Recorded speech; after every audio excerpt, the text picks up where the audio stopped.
This is Real Estate Agent Masterminds TV. I'm your host, Jeff Tufford.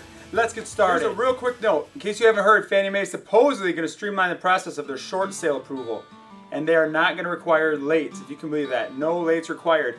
And they also have come up with a rule where if you have 20% down, that's 20% down, you can get a home after having a short sale 2 years ago. So Fannie Mae will give you a loan with 20% down if you were able to sell your house on a short sale 2 years ago. So some improvements from Fannie Mae. We had some good news, but as you know, in the housing industry, a lot of times with good news, turn around and you get some bad right behind it. And we have some. FHFA, that's the company, the part of the government that oversees Fannie Mae and Freddie Mac, and FHFA has decided they're going to raise the rate or the fee that they're going to charge banks when they sell them conventional loans, Fannie Mae or Freddie Mac loans, also called conforming loans. So when they sell these loans to Fannie Mae or Freddie Mac, they're going to have their fee increased by 0.1%. So what does that mean? Well, banks aren't just going to pay that fee. You know, they're going to pass that on, and it's coming really quick.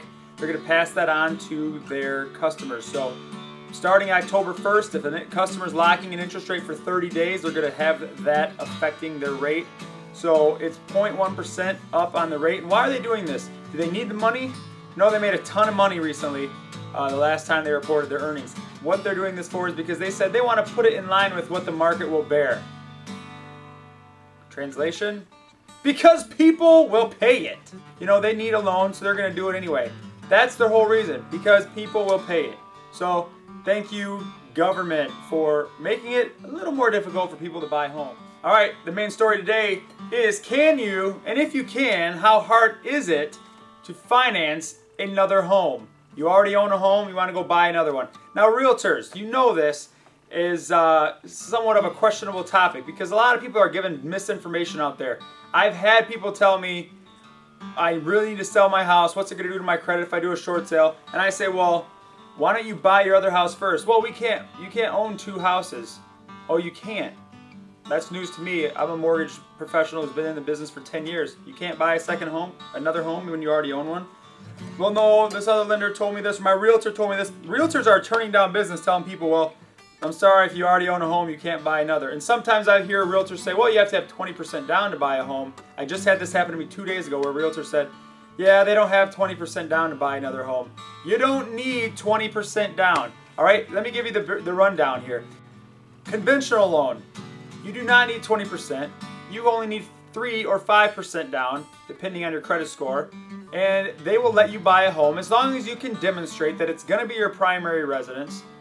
If you can't and they don't believe you, then they might ask for 20% down. But if you can prove to them, give them a good letter explaining everything, why you're moving into this house, and this will be your primary, and what are you going to do with your other house, they will finance you for the maximum financing up to 97%. Rural development. Rural development does not want you to own more than one house. Okay, but there are exceptions to that, depending. One, if you own a manufactured home or a trailer, that doesn't count, so you can go buy another home. Also, this applies with FHA as well. If you have a problem of outgrowing your house, which may be difficult to demonstrate, but it can be done, I've done it, then you may get another house if it's going to be your primary residence. Or if you're moving a certain distance because of work. Okay, so there's outside factors that will let you get a rural development loan when you already own a home. FHA, same thing. FHA will not let you have two FHA loans unless the circumstances are similar to what I described when talking about RD. Moving because of job, or outgrowing the house. Okay, I've been able to prove both of those and help people get into houses with an FHA loan when they already owned an FHA financed house. Okay, VA just wants you to buy a primary house. I've had people who already own a home go buy a house with a VA loan. So there you have it, folks. You do not have to have 20% down. There is no, you can't buy a house if you already own one. I can get folks financed into a house when they already have one. So before they go screwing up their credit by doing a short sale, they need to buy another house, buy the house that will fit them, then put their house in the market to sell it. So please contact me if you have any questions. Don't push away business because you don't know the guidelines. Don't tell someone who already owns a house they can't buy another, because it's simply not true. All right, next time we're going to talk about RD. I want to give you all the ins and outs, the main points of RD, so that you can walk out there and be an expert in selling homes with RD financing. So that's all for today. Now get out there and sell some real estate.